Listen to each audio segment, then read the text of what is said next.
किसी समबाहु त्रिभुज ABC की भुजा BC पर एक बिंदु D इस प्रकार स्थित है कि BD बराबर 1/3 BC।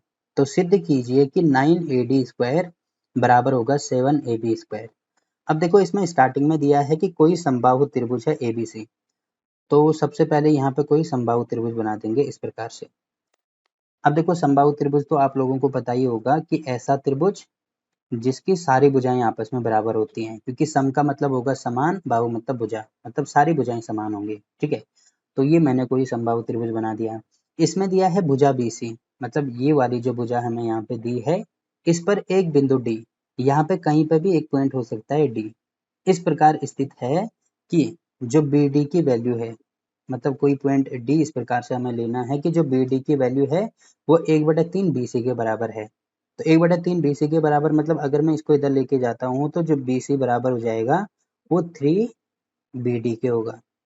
तो 3BD का मतलब मुझे एक पॉइंट इस प्रकार से यहाँ पे डालना होगा इस साइड में, या तो इस साइड डालो या इस साइड डालो,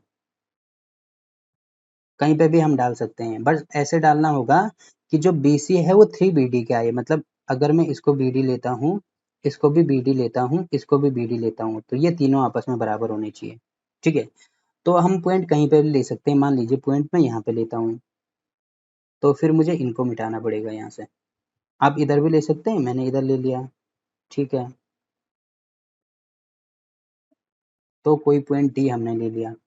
ठीक, आगे देखो हमें क्या करना है कि सिद्ध कीजिए कि 9AD स्क्वायर, AD स्क्वायर मतलब ये वाली भुजा, AB स्क्वायर, AB स्क्वायर मतलब ये वाली भुजा।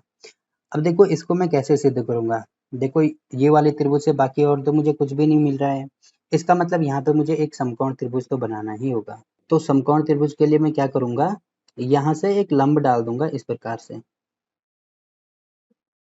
तो ये हमने अपनी तरफ से मानी है, तो यहाँ पे मान लीजिए ये वाला पॉइंट M है, तो ये चीज हमें लिखनी भी होगी। देखो ये चीज तो हमें दी है, इसको मान लेंगे हम इक्वेशन 1, या तो इसको मान लो या 3 का गुणा यहाँ करेंगे तो एक ही बात है, इसको मान लो इक्वेशन 1। अब देखो ये चीज हमने यहाँ पे अपनी तरफ से मानी है, यहाँ पे 90 का कोण है। ठीक है, तो यहाँ पे लिखेंगे माना AM लंब है किस पे, BC भुजा पे, तो यहाँ पे लिख देंगे BC। तो इसीलिए जो कोण M है वो किसके बराबर हो जाएगा, 90 डिग्री के बराबर हो जाएगा। ठीक, अब देखो क्योंकि ये क्या है, ये समबाहु त्रिभुज है। समबाहु त्रिभुज का मतलब जिसकी सारी भुजाएं बराबर हैं। तो सारी भुजाओं में से अगर मैं ये वाली भुजा x लेता हूँ, तो ये भी मुझे x लेनी होगी और ये वाली भुजा भी मुझे x लेनी होगी। तो सब भुजाएं मैंने x ले ली। तो यहाँ पे लिखेंगे चूंकि त्रिभुज ABC एक समबाहु त्रिभुज है, इसीलिए जो भुजा AB होगी वो बराबर होगी भुजा AC के, बराबर होगी भुजा BC के, और बराबर इसको मैं x मान सकता हूँ। ठीक, यहाँ तक तो किसी को कोई दिक्कत नहीं होगी। अब देखो समबाहु त्रिभुज में एक प्रॉपर्टी आपने पढ़ी होगी कि समबाहु त्रिभुज में जो माध्यिका होती है और जो लंब होता है, या इसको शीर्ष लंब कह सकते हैं, शीर्ष लंब, वो दोनों एक ही होते हैं। जैसे हमने यहाँ पे AM इसमें लंब डाला है, तो AM जो लंब है वो माध्यिका का भी काम करेगी और शीर्ष लंब का भी काम करेगी। शीर्ष लंब का मतलब शीर्ष से मैंने एक रेखा इस प्रकार डाली है कि वो दूसरी भुजा पे 90 का कोण बनाई, इसको बोलते हैं शीर्ष लंब। ठीक, तो यहाँ पे लिखेंगे चूंकि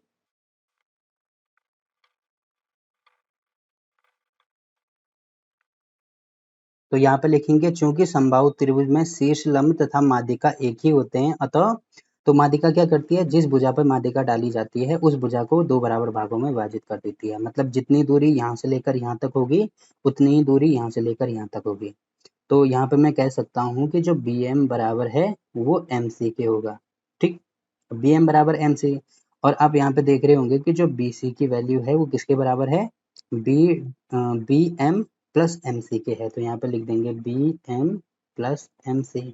ठीक है, अब BC की वैल्यू हमने यहाँ पे x मानी है, मतलब टोटल यहाँ पे x है।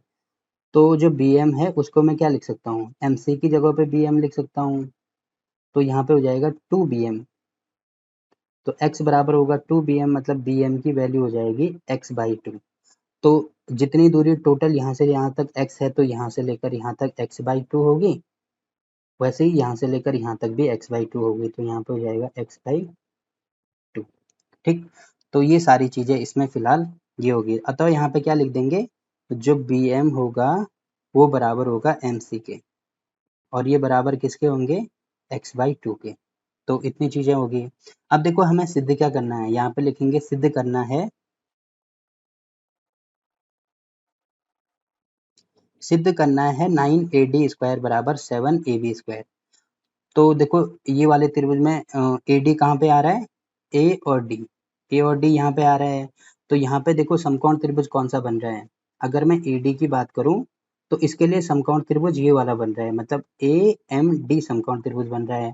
तो पहले इसके लेफ्ट हैंड साइड को सॉल्व करेंगे और उसके बाद AB देखो कहाँ पे है, AB यहाँ पे है, उसके बाद इसके राइट हैंड साइड को सॉल्व करेंगे। तो सबसे पहले हम यहाँ पे लिखेंगे त्रिभुज AMD में, क्योंकि इस भुजा के साथ में ये वाला त्रिभुज ही ऐसा है जिसके साथ में समकोण बन रहा है, तो इसी का यूज करेंगे। तो इस पे पाइथागोरस लगा के इसको सॉल्व कर देंगे। तो देखो क्या हो जाएगा, यहाँ पे लिखेंगे चूंकि जो कोण m है वो बराबर है 90 डिग्री के, इसलिए पाइथागोरस प्रमेय से। तो पाइथागोरस प्रमेय से क्या हो जाएगा, देखो 90 के ठीक सामने वाली भुजा होती है कर्ण, मतलब AD का जो स्क्वायर होगा, AD का जो स्क्वायर होगा वो बराबर किसके होगा, AM के स्क्वायर प्लस MD के स्क्वायर। तो यहाँ पे हो जाएगा AM का स्क्वायर प्लस MD का स्क्वायर। ठीक है, तो ये मैंने कर दिया। अब फिलहाल मुझे यहाँ से यही चीज़ मिल रही है, तो इसको मान लो कितनी इक्वेशन होगी हमारे पास, अभी फिलहाल एक ही इक्वेशन होगी, तो इसको मैं इक्वेशन 2 मान लेता हूँ। ठीक, तो इतनी चीज़ें होगी। अब देखो दूसरा चीज़ मुझे क्या निकालनी है, यहाँ पे एक मुझे ए बी चाहिए। तो ए बी मुझे कहाँ से मिलेगा, देखो ए बी मुझे यहाँ से मिलेगा, और आप यहाँ पे देख रहे होंगे कि जो ए बी है उसके साथ में समकोण त्रिभुज कौन सा बन रहा है, ए बी और एम। तो अब यहाँ पे लिखेंगे त्रिभुज ए बी एम में, चूंकि जो कोण एम है वो 90 डिग्री के बराबर है, इसीलिए यहाँ पे भी पाइथागोरस थ्योरम का यूज करेंगे। आप यहाँ पे पूरा लिख देना पाइथागोरस प्रमेय से। ठीक, तो यहाँ पे देखो क्या हो जाएगा, 90 के ठीक सामने वाली भुजा मतलब ए बी स्क्वायर, तो ए बी स्क्वायर बराबर क्या हो जाएगा, ए एम स्क्वायर। ठीक है, ए एम स्क्वायर और साथ में बी एम स्क्वायर प्लस में बी एम स्क्वायर।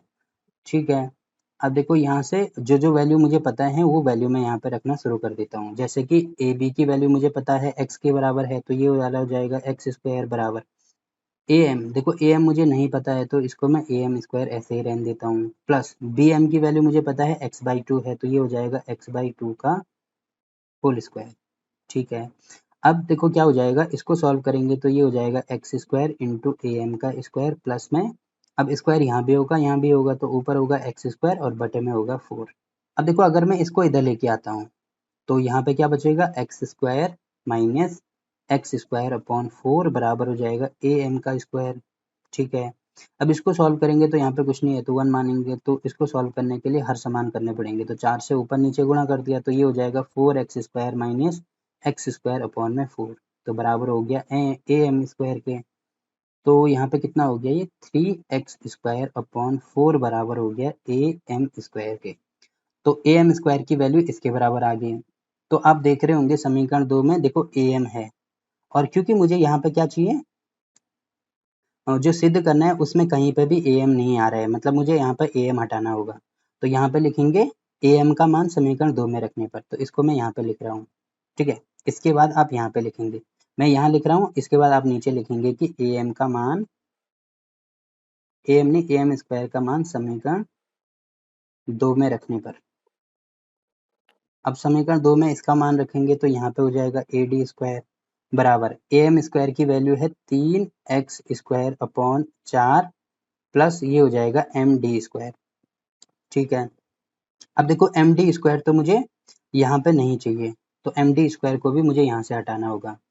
तो एम डी स्क्वायर को मैं यहाँ से कैसे हटा सकता हूँ, देखो आप यहाँ पे देख रहे होंगे कि एम डी कहाँ पे आ रहा है, एम डी यहाँ पे आ रहा है, मतलब ये जो बी डी है इसको मैं थोड़ा यहाँ पे रफ में आपको बता रहा हूँ। ठीक है, ये जो बी डी है, बी और डी, इसको मैं ऐसे लिख सकता हूँ, बी और डी मतलब यहाँ से लेकर यहाँ तक, इसको लिख सकता हूँ मैं बी एम प्लस में एम डी, ऐसे लिख सकता हूँ, कोई दिक्कत नहीं है।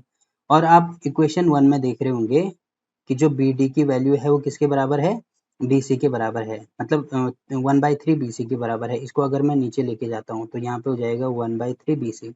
तो BD की वैल्यू भी मैं यहाँ से चेंज कर दूंगा, तो BD बराबर कितना हो जाएगा 1/3 BC।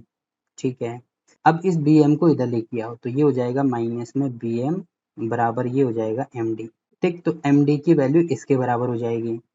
तो यहाँ पे लिखेंगे इसको फिलहाल समीकरण कितने मानी थी हमने, समीकरण 2 मान ली। अब इसको समीकरण 3 मान लो। अब यहाँ पे लिखेंगे चूंकि जो चीजें हमने यहाँ पर लिखी हैं वही चीज यहाँ पे लिखेंगे, चूंकि जो BD की वैल्यू है वो बराबर है BM प्लस MD। तो BD की वैल्यू तो है 1/3 BC, तो यहाँ पे हो जाएगा 1/3 BC माइनस, अब BM को इधर लेके आएंगे तो ये हो जाएगा BM। ठीक है, बराबर ये हो जाएगा MD। अब ये कहाँ से लिखा, ये लिखेंगे हम समीकरण 1 से। समीकरण 1 से, समीकरण 1 से हमने BD का मान ये रख दिया। ठीक है, अब देखो इसका फायदा क्या होगा, BC की वैल्यू तो हमें पता है किसके बराबर है, B और C पूरी यहाँ से लेकर यहाँ तक की वैल्यू हमें पता है x के बराबर है, तो ये हो जाएगा x/3 माइनस BM की वैल्यू भी हमें पता है। देखो BM किसके बराबर है, x/2 के बराबर है, तो यहाँ पे हो जाएगा x/2, तो ये बराबर हो जाएगा MD के। अब इसको सॉल्व करेंगे तो देखो कितना हो जाएगा, 2 का गुणा यहाँ करेंगे, 3 का गुणा यहाँ करेंगे, तो यहाँ पे हो जाएगा 2x माइनस 3x अपॉन में 6 बराबर हो जाएगा MD के। तो MD हो रहा है -x/6। ठीक है, तो MD की वैल्यू हम समीकरण 3 में रख देंगे, तो यहाँ पे लिखेंगे MD का मान समीकरण 3 में रखने पर,